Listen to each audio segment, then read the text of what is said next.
Hey gang, Kevin here, Life 22, and it is a beautiful Thursday morning. Welcome to the great city of Olean, New York. Um, so I had a litany of topics I wanted to talk about, but I'm still doing some research on some. So before I come to you with um, incomplete information, we are holding off on those. But because we do a morning podcast, you guys, I get to hear this beautiful bouquet of my voice every morning from wherever you like to listen to podcasts. Whether that be Spotify, iHeartRadio, Pandora, Apple Podcast. I'm trying to think. I think it's also translated in Arabic on Abagami. Anyways, as you can tell. And then obviously the most classic is YouTube by finding the link either through our Facebook, our Instagram, our X handle, and even I believe Blue Sky. Uh, anyways, but it is a phenomenal morning. I was hunting for something to talk to you guys about today, and I was thinking about something that I learned earlier in the week. Um, or I heard another podcaster talk about this, that you can't teach hunger, right? So people that go to work and they don't give it their all, um, which is which has always been kind of like, I don't know if it's been my philosophy, but it's always been my mode of acting, right? So like when I have a job, when I do my small business, when I do this podcast, um, I have a tendency to um, be very hungry. Like I'll do above and beyond what I'm asked to do. I'll make it the best job that I can. Um, and obviously like I can, right? So like, like a person can't give you more than their ability to do a job because, it's outside of their capabilities, right? So, but I've always been one to learn and expand my knowledge base so that I can do a better job, whether it's now or in the future or both.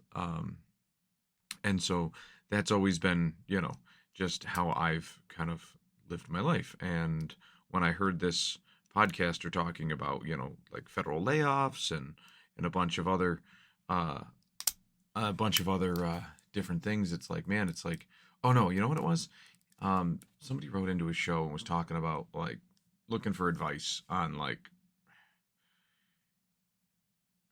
oh, what was it? Oh, it was like, I'm fresh out of high school. I work real hard. I'm planning on going to college. My boyfriend, my high school sweetheart, likes to just play video games all day and doesn't want to get a job and lives with his parents. And I'm ready to move out on my own. And his advice was just leave him. Like you can't teach hunger. You can't teach hungry. And I thought that was phenomenal advice because most people will get stuck in those ruts. It's like, well, I married my high school sweetheart, and then they're miserable in 20 years because that person's never changed and they've never gotten the kick in the ass to change. And so I guess this morning we're starting with the moral fabric of our society again. Conversation, but it's one of those like, what do you do? What do you tell people? Like you should have that kick in your ass. You should have that. My girlfriend just broke up with me because I'm lazy and I just play video games all day. And I don't want to get a job and I don't want to do this and I don't want to do that. And then maybe that sparks them to do something, but you can't truly teach hungry. Like I guess, well, there's no method. You can't send somebody to school to learn hungry, right? Like I guess they have to kind of learn it on their own if they're going to learn it at all, or it should be something that's naturally ingrained in you. Um, which gets me to the next point. Like I'm blessed to have the people that work for me both in my private sector and well, um, that I surround myself with, I would say. So like people that work for me in the private sector, people that I spend time with that I consider close friends, people that I deal with on a daily basis, those people are typically hungry. I want to say, um, it might be familial too. I know a lot of my family members are typically hungry, right? They go out, they do the best job they can, they strive for the best and greatness, things like that. Well, so um, yeah, it's just something to to wrap your head around. So like when you're hearing about people not keeping their job, losing their job, having to survive and feed their family and like it is what it is. And I'm kind of reading some articles here. So well, here's an editorial to the Olean Star, which kind of caught my interest this morning. Um, I got to reach out to them. They need to better form their website needs a little bit of work. some of their sports stuff is popping up in the news stuff. Some of the news stuff is popping up in the sports stuff. So a little critique there from them, but it has to do with, like, let's see here, the Joe Sempolinski town hall meeting. Somebody wrote an editorial in saying, well, the paper wrote this and the tap wrote this, and it's not exactly like that. And the woman goes into detail about how the crowd didn't want Medicaid being cut. Let's start with that one, I guess.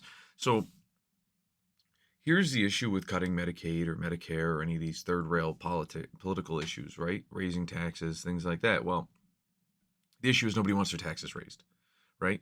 But then but everybody wants everything from the government. And that is a mentality that is not a hungry mentality. That is the antithesis of the hungry man's mentality. I don't want things from the government. I want my government to do very little. I want my government to, I'm a small government guy. And I think most Americans should be. And the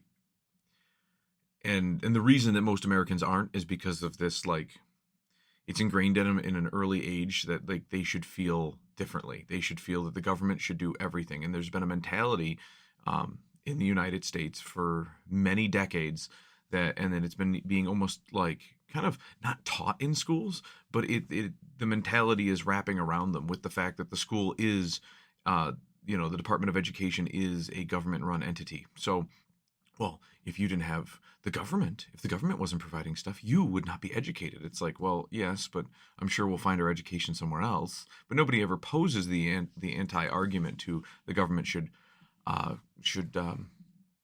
cover everything for you. And it's one of those mentalities. It's like the government shouldn't. The government should provide me with like collective protections, if you will, right? So these collective protections include, like, I don't want crackheads to break into my house, kill my wife and my family, steal my stuff, and then, like, have no form of justice to bring them to, right? So if a crackhead breaks into my house, I want the police to come. I want the police to come and shoot them if they arrive on time, and for attempting to murder me. I want, just so they can go sell my stuff to get my fix, and they don't care about human life, right? So, like, people like that, like, I'm a big capital punishment guy. Like, if you're going to break into someone's house and kill them, like, guess what? Your life is worth what you think their life is worth. If you think somebody else's life is worth nothing, then your life should be worth nothing. So, where the rest of us, we appreciate the value of human life, and we're not out going killing people. And because we don't do that, we have value in human life, and at which point our lives should be respected as valuable. That's pretty much it. It's an easy concept, right? But anyways, I want the cops to prevent people from breaking into my house, stealing my stuff, killing me and my family. Most importantly, I want level roads. I want level roads for commerce. I want pothole-free level roads for commerce. I understand that you can never have all roads 100% pot-free at any one time, and I will take the give and take. Like, everybody's blowing up right now about the 86 having horrible potholes. Well, you can't fix them right now. You're going to fix them, and a week later they're going to pop out. And the state's only going to come once. So if you want to call them right now, they will come and cold patch your potholes, and they will pop out in 3 months, and you can see them next year after this time, because they're only going to come once a year.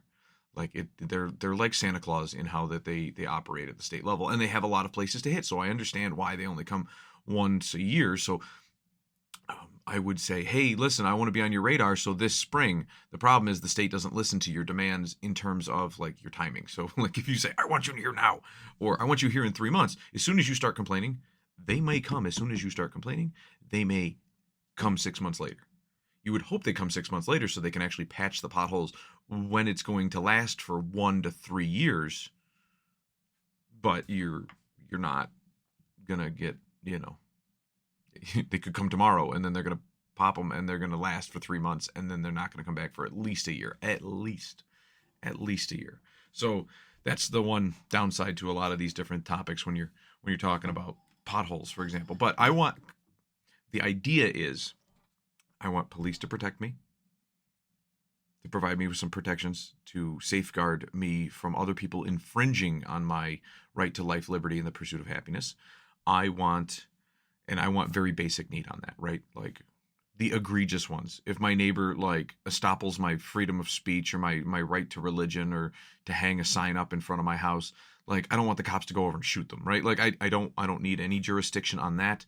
The same way the First Amendment gives you freedom of expression. I don't care what color my neighbor paints his house. That's covered under his First Amendment. He wants to paint his house purple. That is his choice. I am a big anti-zoning, um, uh, but what's the other one? HOA, all that stuff. Like, oh, your only houses can be yellow or blue in this neighborhood. Like, no, go screw yourself. Like, nobody only likes yellow or blue. Um, but it's their house. It's their property. It's a constitutional right. It's their inalienable rights given to them by God to own their property, do whatever the hell they want with it. So, I mean, within reason. And within reason is a very strict category. Not like, well, within reason, it doesn't look good. Like, no, it doesn't. No. And that'll get us into tomorrow's topic, which is going to be code issues with tiny homes and things that aren't tiny homes, but they still qualify under safety. But, that said, I want my government to provide me with those basic protections to just prevent people from doing the most egregious infringements on my rights. And then, if somebody does infringe on my rights, like, take my life or my life of my loved ones, I would like at least the cops to show up, examine the bodies, find out who did it, and serve justice on swift wings. So those are the those are the two main things. And then it's okay, we can get down a rabbit hole. And the one other rabbit hole I would say is like, we come together for a communal good, right? Like, so in addition to the communal good would be like paved roads, right? And the next one is also like a public safety thing, which similar to what the police do and similar to the collective value of putting roads together.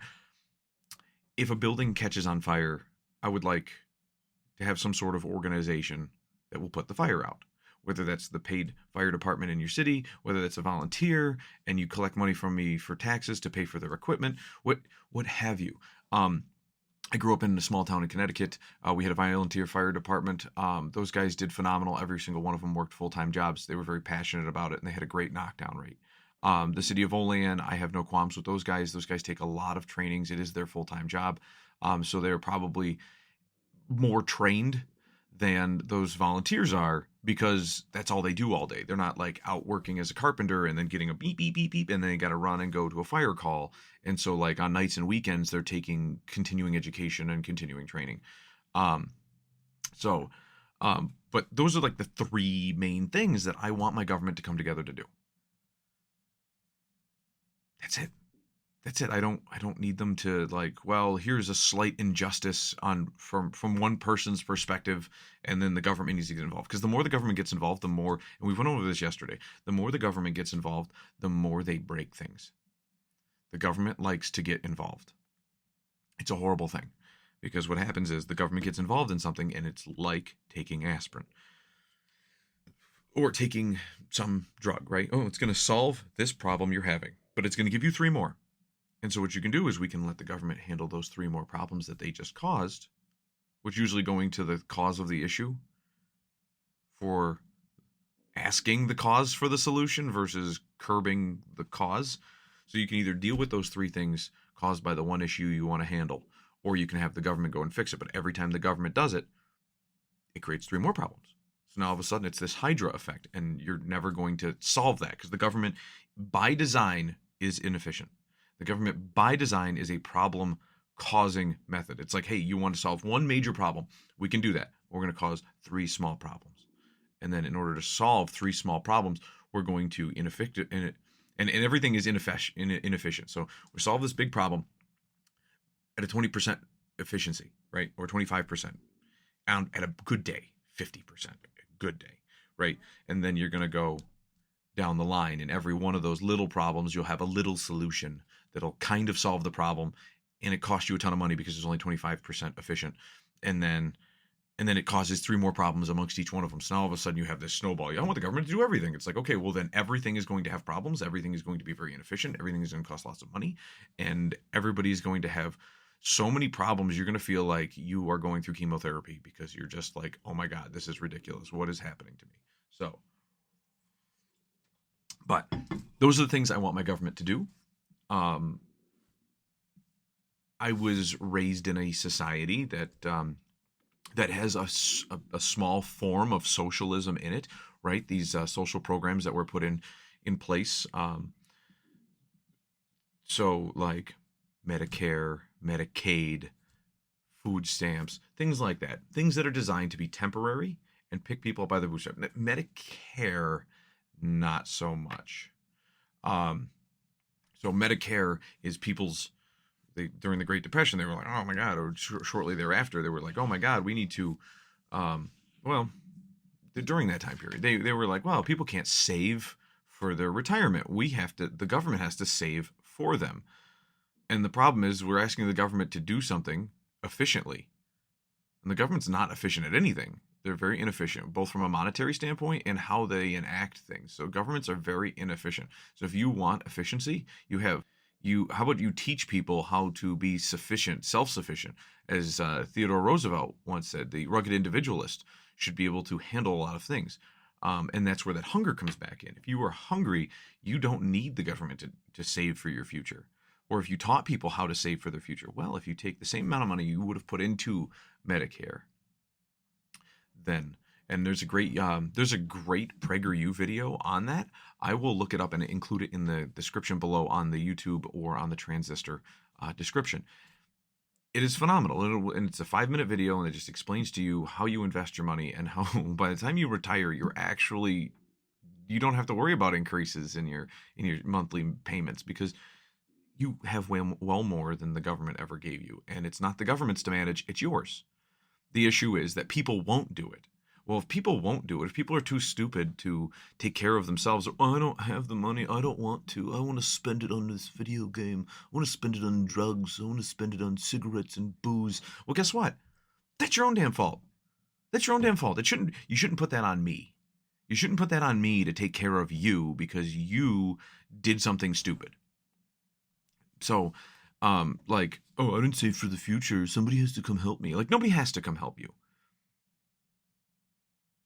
It's like mind-boggling. There's no agency anymore. There is no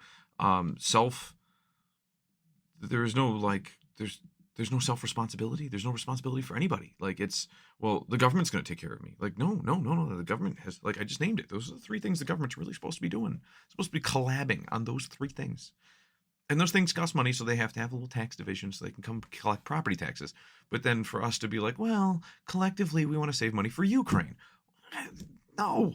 You want to save money for Ukraine? Start a GoFundMe. Give money to your local church that wants to, that's sending missions over to go help out in Ukraine. There's different funds. There's all this stuff. Private sector is great because private sector allows you for those communal, it makes me feel good to put my money here. Right now, you're making it so that I have to give money to taxes for your charity.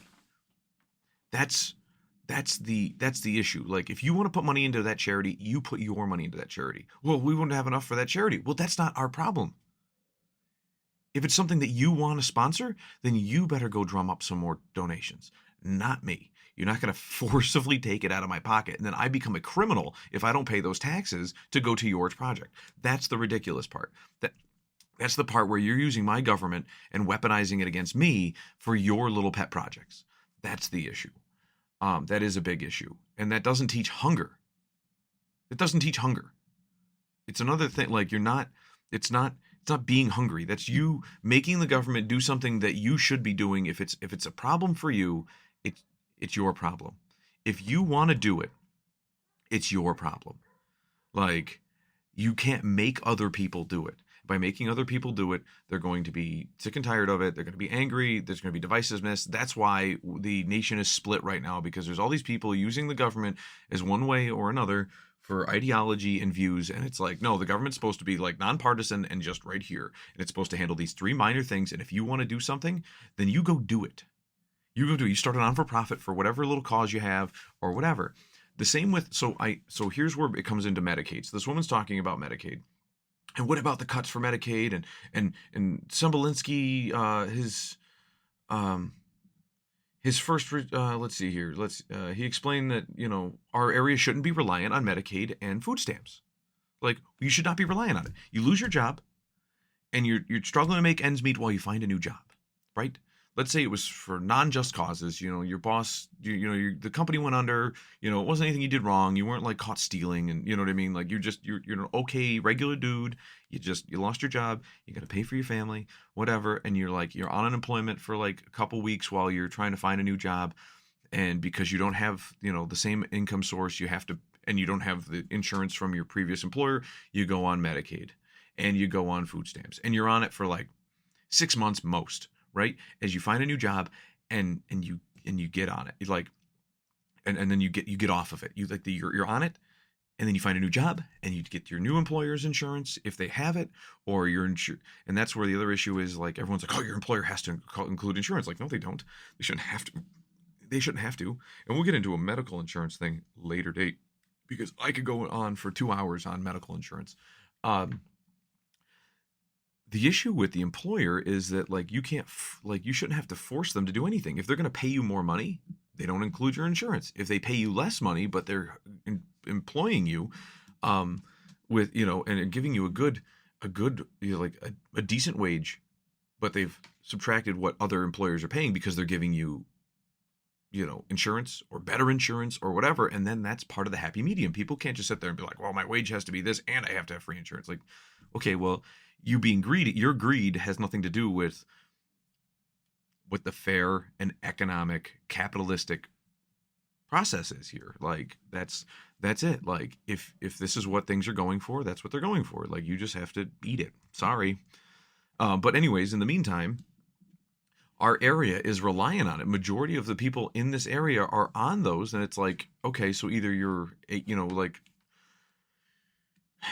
well, people don't make enough. Well, like, whose fault is that? Like, because I have a lot. I have tenants. I have friends with tenants. I have. There are people I know that they just. Well, I can't go to work because of this, and so now they're like, this temporary assistance is permanent. And it's like, listen, you've got restless leg syndrome. And you'd be surprised. Like, I can, if there wasn't like this, it's not HIPAA, but I was going to say, it's like this thing inside of me. Like, I could drive to their house right now and on like camera and show you, like, this person, that person, this person. I can come up with 4, like, right on the top of my head, that have restless leg syndrome, and they can't go to work. They get a government check. They're always fighting to, get a government disability check, which is also subsidized by Medicare or Medicaid. And then it's also subsidized. They also get a subsidy from food stamps. Sometimes they get housing assistance. And it's one of those things. It's like, that's not just like 4% of our population. Like, this woman is right. Our area is reliant on it. Like, there's a lot of families. The problem is, going back to our hunger issue. Like, if you had to survive, like, that's the issue, is like, we as a society, we've become civilized enough where we're like, hey, this guy needs a leg up. We'll have a big pool of money where this guy can tap into if he loses his job. Once every 10 years, somebody loses their job, and they just need a leg up for a month or 6. And like, that's it. Like, after that, like, you're done. And I think that a lot of people don't seem to get how many people live on this stuff, live on it. It is one of the biggest, social programs are one of the biggest expenditures, both at the federal and state level. Biggest programs. It's sickening. It's sickening because it's all these people that are now satiated by it. So they were already kind of not hungry to begin with. And now all of a sudden we've fed them. We're overfeeding them. Now they're becoming fat on their inability to be hungry. They're not going to be hungry for a very long time. You pull it off of you. The only way you're going to try to attempt to teach hunger here is you pull the program. Because humans are resilient. And most people don't seem to get this. Humans are more resilient than cockroaches. Like, nuclear bombs could go off and people will survive. You take all their free food away, people will figure out how to eat. How many people are going to starve to death because you took food stamps away? Just eliminate it across the country. One family? One family? You know how many families lose their business, their life savings, everything, and like they don't qualify for this because they once had certain programs or whatever. Like there's like people that will just like you just ruined like their entire like they were making their way in the world, and all these taxes that just keep going up and up and up, and you're destroying their livelihood and their American dream because you're constantly taxing, especially the small business owners. You're taxing, and in New York State, you're taxing and taxing and taxing and taxing the small business owners, and just so you can help satiate these people that don't want to work, that are coming up with an excuse to be lazy. Laziness is contagious, and hunger is a hard thing to teach. And that's the issue. That's a huge issue. You have all these people that just they don't want to work, and you're like, now all of a sudden you're bankrupting small businesses to try to satisfy these people that don't want to work, to have to put more money into that pool for those people that are temporarily on it. And that's the downside. And then you if you just eliminated food stamps, you might have one family starve to death. And I don't even think you'd have that. You know why? Because what you would see is you would see a spike in people coming together as a community. There's a lot of people that are secular nowadays, but you'll see people come together and even just pool their money. But back in the day, like 1950s, 1960s, prior to that, you always had churches and communities doing food pantries, loaves and fishes. You had all of this Christian charity. You have all these things that are in place to do this. It's no place for the government. The government shouldn't have done it.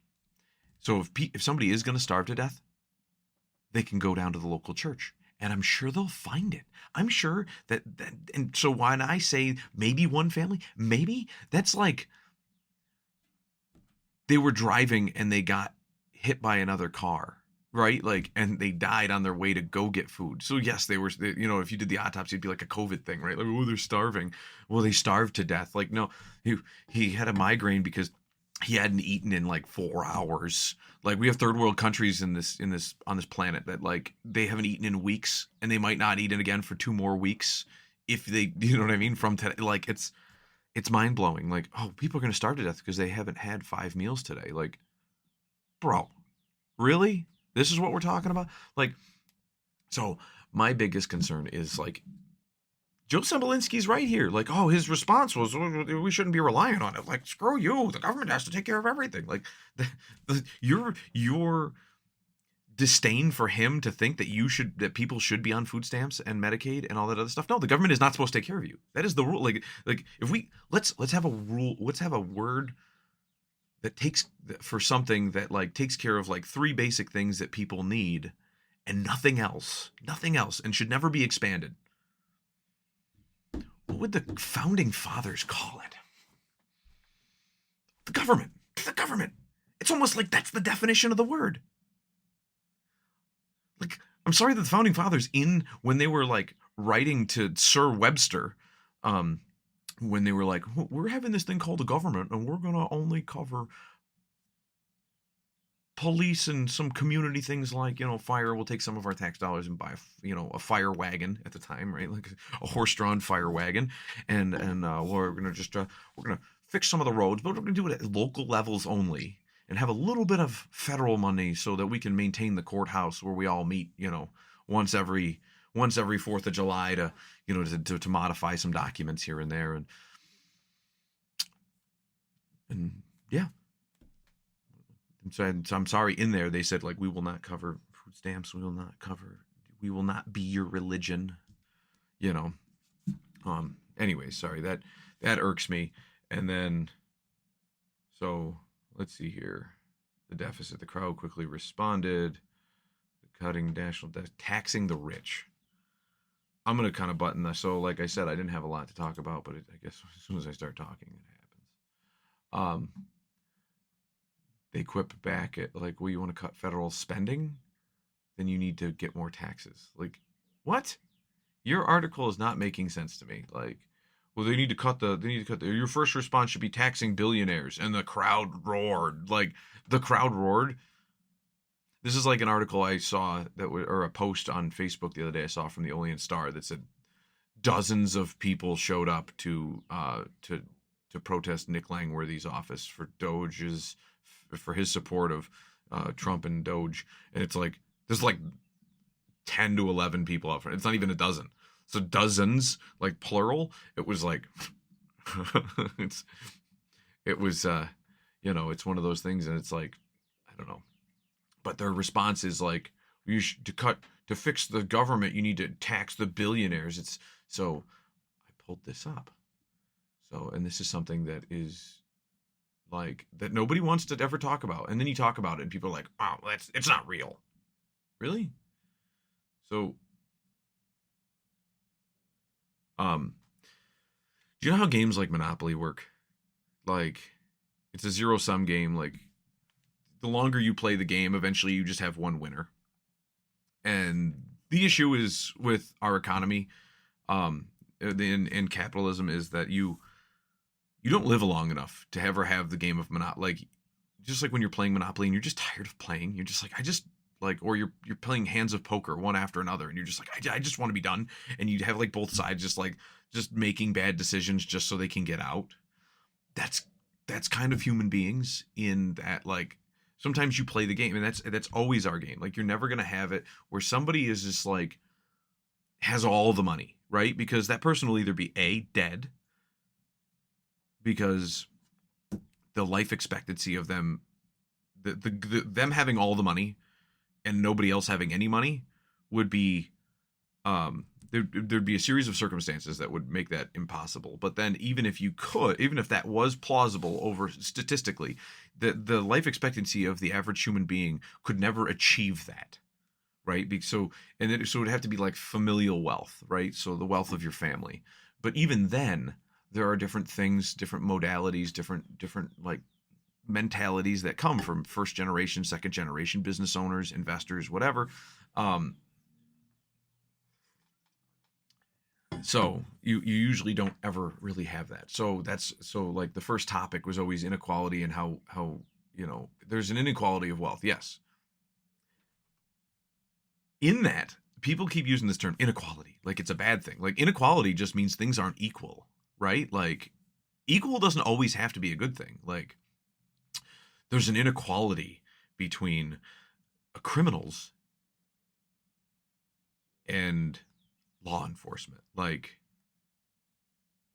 yeah, there's a lot more criminals out there than that's a bad thing. But then if you switched it and it was like, well, there's to bad guys, right? You would be like, well, that's still not a good thing.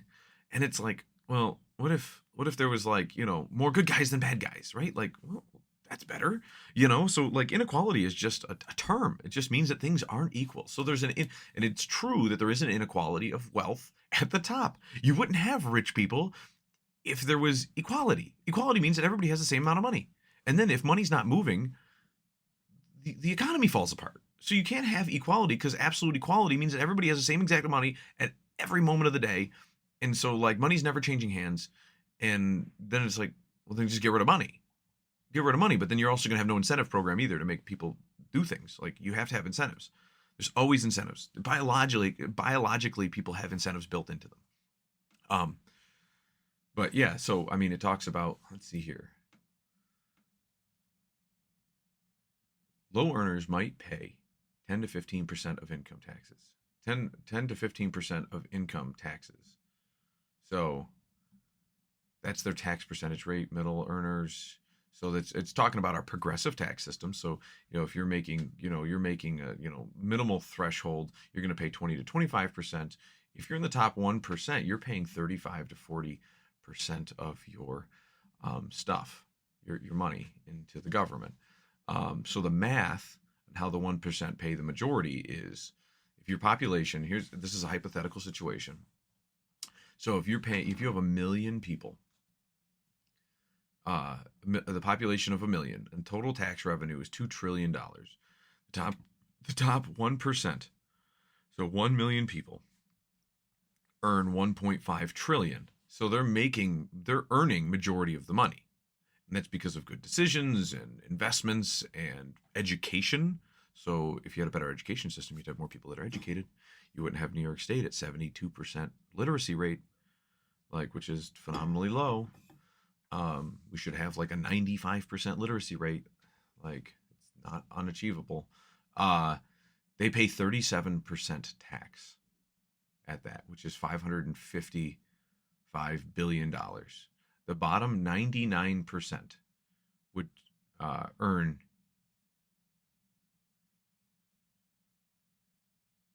I think the math, let's see here.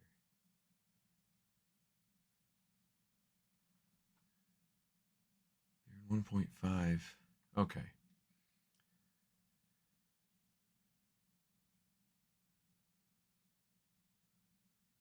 Oh, tax revenue is $2 trillion. Okay.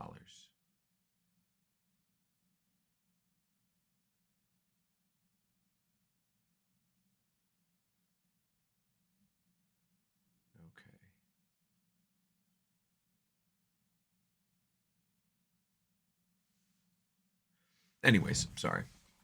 All right. There's just so much jargon in here. I thought I had it consolidated so that I could give it to you, present it to you nicely. But all right, so the top 1% per the IRS in 2021. Sorry.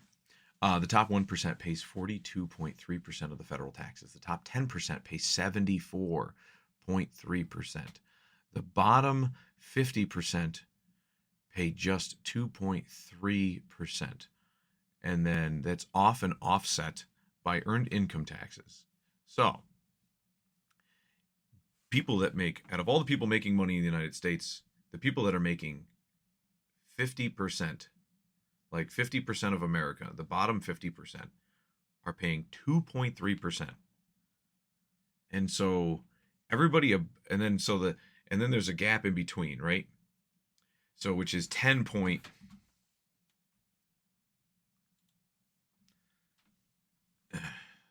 100% minus 2.3, you have 97.7% is generated by everybody making 50%, the higher 50% mark of money, bringing it in. So the top 10% is 74.3%, and 42.3% of that is the top 1%. So if we subtract 42.3,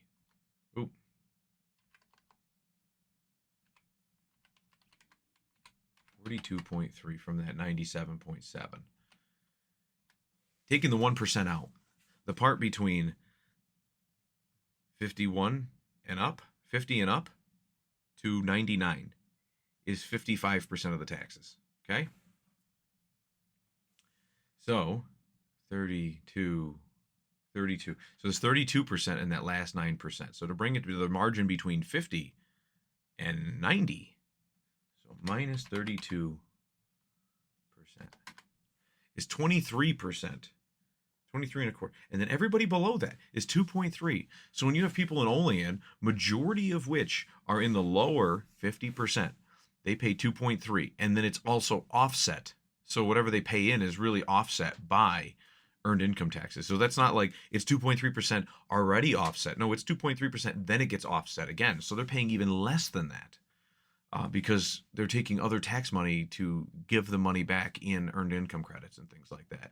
So we're already at a 2.3% income ratio for our average household only in New York. And the argument to these people is, well, they should have Medicaid. And in order to pay for Medicaid, instead of doing these government cuts, you need to tax billionaires more. It's like they're already paying 42%. Like they could just go to another country. They don't have to come. They don't have to be here. They could just make all their money in other countries where they're not being taxed, or whatever to that degree. Like they can just go somewhere else, or they can shut down their business. If they're not, they could just take their riches and just, I've already been paying tax on it. You can't charge me tax year after year on it. So I'm just going to live off of this until I die. And then all of a sudden you just watch all the top percenters just drop right off. And now guess what? Now the poor have to pay more. Or either that or the poor will start attacking, the people in the 80th percentile because they'll actually be the new 1%ers. And then those people will be like, I can barely make ends meet. And they'll do the same thing and the economy collapses. So yeah, let's keep taxing the rich. The rich are already being taxed above. Well, they get tax breaks. And after their tax breaks, they're still paying 42.3%. That's them just trying to cling on to a 0.5%. It's their money. They earned it. They work. They made the decisions necessary to get where they are. And everybody pretends like, oh, well, you're born poor, you stay poor. It's like, no, you're born poor, and by the time you die, most people die with like in a well above the poverty line.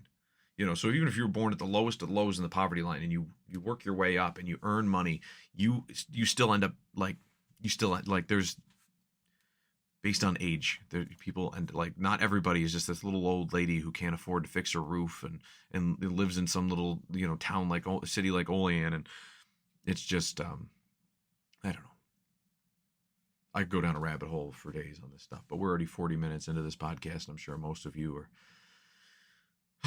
satisfied with the lovely stylings of Kevin for the morning. So with that said, guys, don't forget to like, subscribe, download us, check us out on any form of podcast medium that you like to download your podcasts, and we will see you guys tomorrow on Life 20.